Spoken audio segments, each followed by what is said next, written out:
Matapos nating mapanood ang Marvel's Secret Invasion, ating pag-uusapan ng isang conspiracy theory kung Skrull nga ba si Nick Fury sa pagkahaba-haba ng panahon.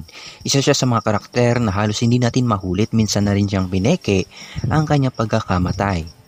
Dating hawak ang Tesseract at isa sa mga bumuo ng mga Avengers at apparently may isa siyang duplicate na nakita natin sa pelikulang Spider-Man Far From Home post-credit scene. At ito ay si Talos. Oo nga no? At higit sa lahat, ito ay nag-iwan ng katanungan gaano katagal na Skrull si Nick Fury at naggaano ang totoong Nick Fury sa isang space station. Ilan nang naglabas ng teorya tungkol dito at sa ilang pelikula, lumabas na matagal nang may relasyon si Nick Fury sa mga Skrulls. Ang ilan sa mga ebidensyang ito ay halos nagpapatunay na siya ay isang Skrull noon pa man sa taong 2014 sa pelikulang Captain America: The Winter Soldier. Kung matatandaan nyo sa pelikulang Captain Marvel, sinabi ni Fury na kahit sino, walang tumawag sa kanyang Nick. Everybody calls me Fury. Not Nicholas, not Joseph, not Nick, not Nick. Just Fury. At sa pelikulang Avengers Infinity War, tinawag ni Maria Hill si Fury sa ngalang ito.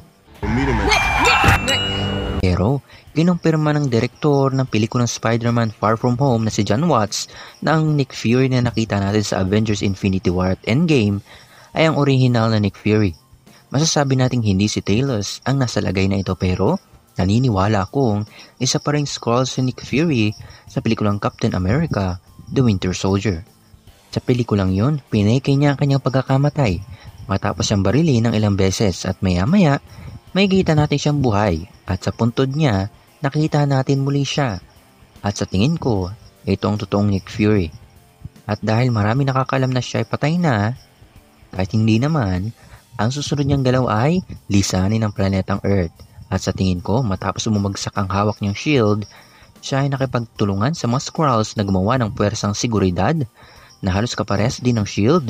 Ito ang Sword. At ang headquarters ng Sword ay nasa loob ng space station na tinatawag na Peak na nakita natin sa pelikulang The Marvels. At pakinggan natin ito. I thought Kree having sleeper cells was top secret information. Nick. At ayun, tinawag uli siyang Nick.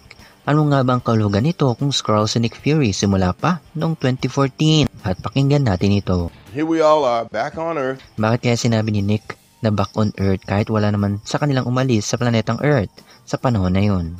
At isa pa ito.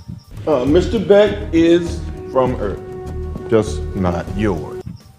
Maaring ang Nick Fury na ito hindi taga-Earth at maaring siya ay isa sa mga Skrulls. At pansinin din natin ang ilang helicarrier ni Nick Fury na kayang maglaho sa ere. At gayon din ang teknolohiya na ginagamit ng mga Skrulls. Pero tandaan natin na ang Nick Fury na nakita natin sa pelikulang Avengers Endgame ay ang tunay na Nick Fury. At maaring siya ang tumanggap ng isa sa mga teknolohiya ni Tony at ipinasa kay Talos at si Nick ay bumalik sa space station at si Talos ang gumawa ng misyon. Ang relasyon ni Nick Fury sa mga Skrulls ay mas malinaw pa nating naintindihan sa MCU TV series na Secret Invasion. May request ka ba kung katanungan? Comment lang kayo dyan sa baba, leave a like, subscribe, mstream, smash that bell upang hindi mo malagpasan ang mga video na mapapasabi ka ng oo nga no.